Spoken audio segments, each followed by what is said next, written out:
Hello and welcome to Maths by SAS. This is my first lesson of D3, chapter number 5, exercise 5C, that is about simple and compound interest. In this lesson, I will discuss the basic concepts, language, and formulas and the terms related with simple interest. First of all, it's important to understand that what is simple interest. Simple interest, if the interest is always calculated on the original principal, it's called the simple interest. What's the formula for the simple interest? Formula for the simple interest is I equals to PRT upon 100.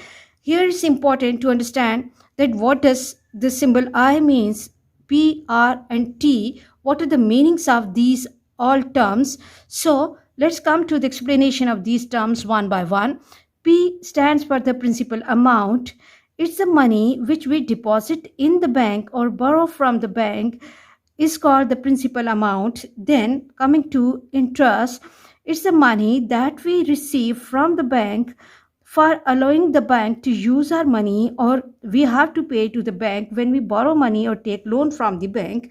Coming to capital R, R is the rate of interest. It's the interest rate which is the percentage of the principal to be paid. Then coming to the time, time is the number of years or months you are keeping the money in the bank. It's mostly written as per annum. Then coming to amount, when we talk about the amount, when interest is added to the principal, that sum is called the amount. Now coming to some important formulas, that when principal and interest is given to us and we need to find the amount will be equal to principal plus interest. And when I'm taking away principal from amount, I can get the answer for interest, and the difference between amount and interest can give me principal. And now on the basis of the basic formula, that is I equals to PRT upon 100, if we need to find value of P, that is the principal amount, what we have to do, we have to multiply 100 by I and divide that product by RT, and the time can be calculated as 100I upon PR. Coming to interest rate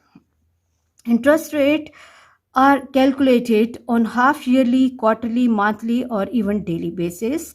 Okay, and then coming to the simple interest, it's the interest that only charge on the principal, that is the original amount or the debit or investment.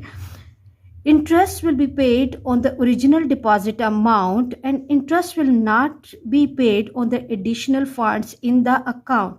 So these are the key points, important points, formulas and rules that you have to keep in your mind while calculating the simple interest, and one of the important part of your CIE exams as well. So please watch these lessons, keep the formulas in your mind, and please like, share and subscribe the channel and press bell icon to get the notification of every lesson in time. Thank you very much.